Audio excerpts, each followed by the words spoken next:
40% of Americans can't afford a $400 payment. You know, like suddenly the car breaks down, they can't afford it. And you know, when I first heard that, that was shocking. I was like, oh my gosh, like that makes it sound like 40% of Americans are in poverty.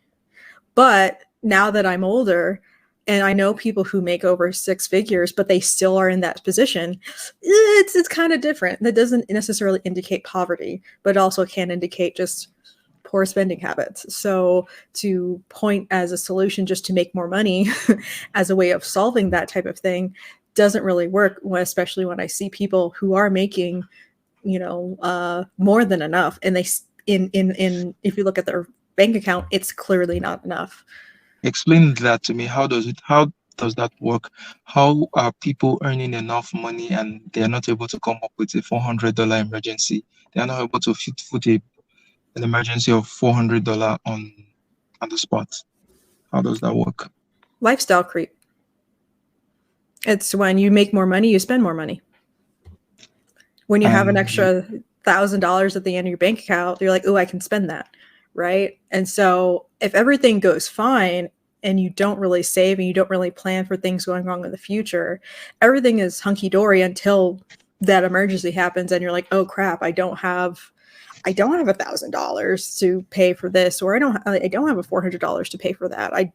You know, if you're, you know, spending on a whim, yeah, I know you're not going to afford an emergency, regardless of your income, honestly. But is that going to be true for about 40% of Americans? The 40% of Americans similarly have that pattern of spending, that even though they're making enough, they can't foot a $400 emergency bill. I think it's more common than people like to think.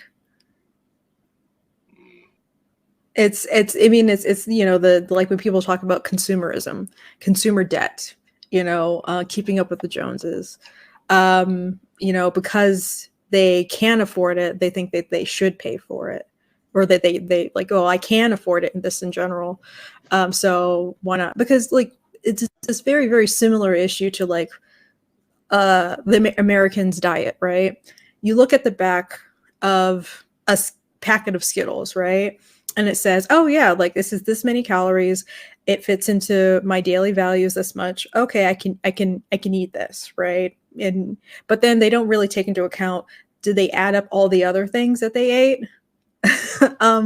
And if all that stuff didn't, you know, match up to like, you know, okay, you kind of, now you eat overeating for the day and they don't know why they're gaining weight. But if they look at individually the things that they're eating, or individually think that they're spending, and they look at their income and they don't take into account all the other things that they spend on, or all the other financial obligations, yeah, it looks like they can afford it. But in everything in totality, they can't.